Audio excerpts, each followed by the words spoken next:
ఇక తిరుపతిలో రోజు రోజుకి రాజకీయాలు వేడెక్కుతూ ఉన్నాయి. భూమన కరుణాకర్ రెడ్డి మాజీ శాసనసభ్యుడు, తిరుమల తిరుపతి దేవస్థానం మాజీ చైర్మన్. సో ఆయన ప్రతి సవాళ్ళు అయితే రోజు చేస్తూ ఉన్నారు. సో ఇకపోతే టీడీఆర్ అంటే రెండు క్యారెక్టర్స్ ఉండాలి. ఆయన సవాల్ చేస్తున్నాడు, ఎదుటి వాళ్ళు ప్రతి సవాల్ చేస్తారు. చైర్మన్ ఏమో నాయుడు గారు, ఆయనేమో మాజీ చైర్మన్. సో భూమన సవాళ్ళు ప్రతి సవాళ్ళు నడుస్తున్నాయి. భూమన వర్సెస్ బిఆర్ నాయుడు అనుకోవాలి.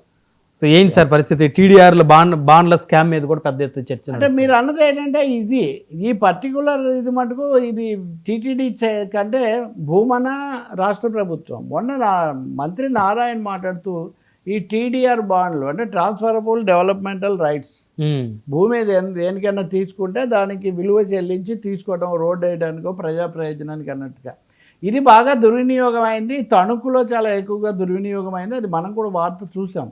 తిరుపతిలో కూడా దాదాపు 700 కోట్లు దీని ద్వారా ఇదైందని మంత్రి నారాయణ సంబంధిత ఆయన చెప్పారు.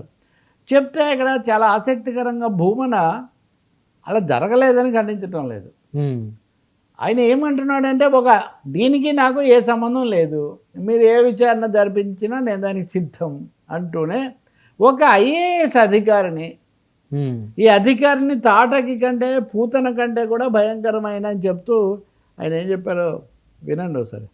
చాలా సంచలనాత్మక. శాఖ మంత్రి నారాయణ గారు తిరుపతిలో విలేకరులతో మనసులో ఉన్నటువంటి అభిప్రాయం ఇది. గతంలో నేను సీఎంఓలో ఉన్నటువంటి ఒక సీనియర్ అధికారితో కూడా నేను మాట్లాడడం జరిగింది. నేను దీని మీద మాట్లాడతాను అని కూడా, కానీ ఆ రోజున వీలు కాలేదు. ఈ రోజు అక్కడ రావట్లేదు.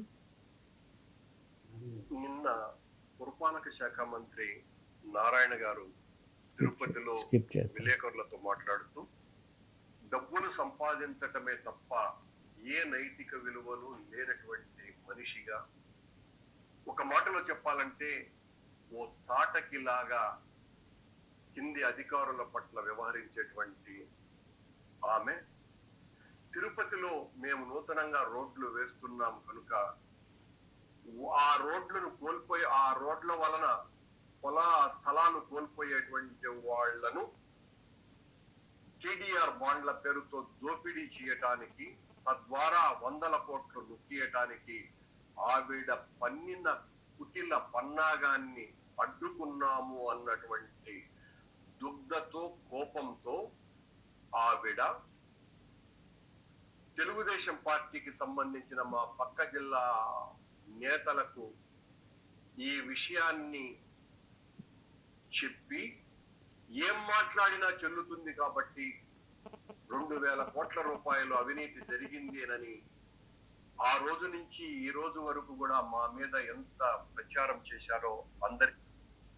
సో ఇప్పుడు ఈయన ఏమంటాడంటే, ఒకటి మాకైతే సంబంధం లేదు, రెండోది ఆమె ఆ అధికారిని భయంకరమైన వర్ణనలన్నీ చేస్తున్నారు కదా. ఇందాకే మన మహిళలు పురాణాలు మాట్లాడాం కాబట్టి అవన్నీ అనవసరం. కానీ మొత్తానికి ఒక అధికారిని గత ప్రభుత్వంలోనే, అంటే వాళ్ళ ప్రభుత్వంలో ఉన్న ఒక అధికారిని వీటన్నిటి వెనక ఉంది. ఈ పథకం ద్వారా బాగా 100 కోట్లు సంపాదించాలి. ఆమె ఒక రోజు కట్టుకునే చీర 1,50,000 రూపాయలు ఉంటుంది. డబ్బు సంపాదించడమే పరమావధి, ఇంకేమి లేదు ఆమెకు. ఆమె తిరుపతిలో కూడా అలా చేయబోతే మేము అడ్డుకున్నాం కాబట్టి పక్క జిల్లాలో తెలుగుదేశం వాళ్ళ ద్వారా ఈ సమాచారం బయటికి తెచ్చి ఆమె మా మీద దాడి చేస్తుంది, నా మీద ఏ విచారణ జరుపుకోండి అన్నారు. ఇప్పుడు 2 విషయాలు లేదా 3 విషయాలు అని చెప్పాలి మనం. ఒక్కటేమో నా మీద విచారణ మీద సవాల్ ప్రతి సవాల్ అన్నట్టుగా నా మీద ఏ విచారణ అయినా జరుపుకోండి అని ఆయన ఒక సవాల్ విసురుతున్నారు. ఇంకా రెండవది, తమ ప్రభుత్వ హయాంలో చాలా కీలక పాత్రధారినిగా ఉన్న ఏఎస్ అధికారి ఇలా చేశారు, ఇతర చోట్ల చేసిన ఇక్కడ మేము అడ్డుకున్నాం కాబట్టి అంటున్నారు. కాబట్టి జరిగింది ఒక అధికారిని అయితే భారీ ఎత్తున ఇలా చేశారని ఆయన ఆరోపిస్తున్నారు. కాబట్టి ఒక విధంగా ఇది గత ప్రభుత్వం వాళ్ళ పార్టీకి, వాళ్ళ ప్రభుత్వ హయాంలో పార్టీకి కాకపోయినా ప్రభుత్వానికి వర్తించే ఒక అంశం అవుతుంది. మూడోది, మరి తెలుగుదేశం పార్టీ ఇప్పుడు అధికారంలో ఉన్న నాయకత్వం ఇస్తున్న పార్టీగా నారాయణ చెప్పిన దానికి సమాధానం మీద వాళ్ళు ఎలా స్పందిస్తారు?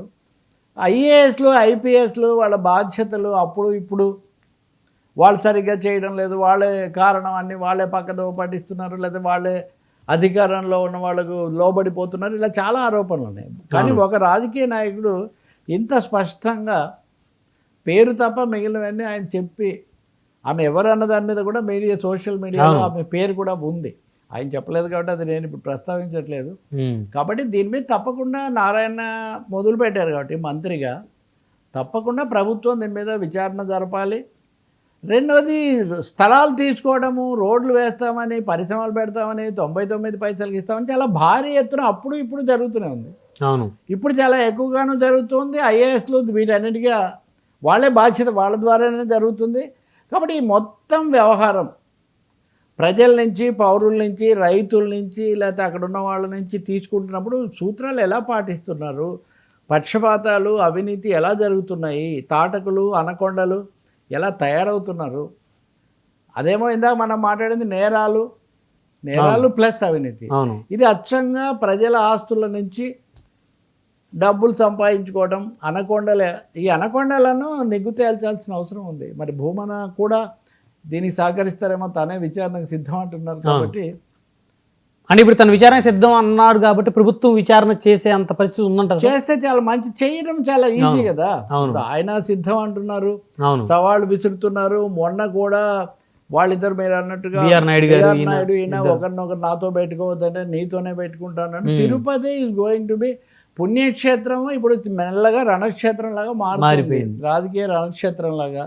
కాకపోతే ఇది కింద కొండ, అదేమో తిరుమల, ఇక్కడ తిరుపతి. ఏదైనా రెండు ఒకటే కాబట్టి ప్రజలకు సంబంధించి తిరుమల తిరుపతి అంటూ ఉంటారు. కాబట్టి దీని మీద ఒక సమగ్రమైన, నెల్లూరు తిరుపతి పక్కపక్క ఆ విధంగా చూస్తే. అవును, కాబట్టి ఒక క్షుణ్ణంగా నిజానిజాలు నిగ్గు తేల్చాల్సిన అవసరం ఉంది. అలాగే ఈ చాటును కార్పొరేట్ శక్తులు అనండి, అవినీతిపరమైన రాజకీయ శక్తులు ఎలా అల్లుకుపోతున్నాయి ప్రభుత్వాలతో నిమిత్తం లేకుండా. అవును, ఇదే అధికారి అక్కడికి వెళ్ళి సమాచారం ఇస్తారు, ఇదే ప్రజాప్రతినిధి ఆ పార్టీలో చేరి మళ్ళీ ఇటు వస్తాడు. సో ఇది చాలా ఆందోళన కలిగించే విషయం, చాలా అభ్యంతరకరమైనది కూడా. ఆయన సూటిగా చెప్తున్నారు. కాబట్టి ఇప్పటికే అంటే ఉదయం మాట్లాడారు. అవును, ఇప్పుడిప్పుడే అది వైరల్ అవుతూ ఉంది.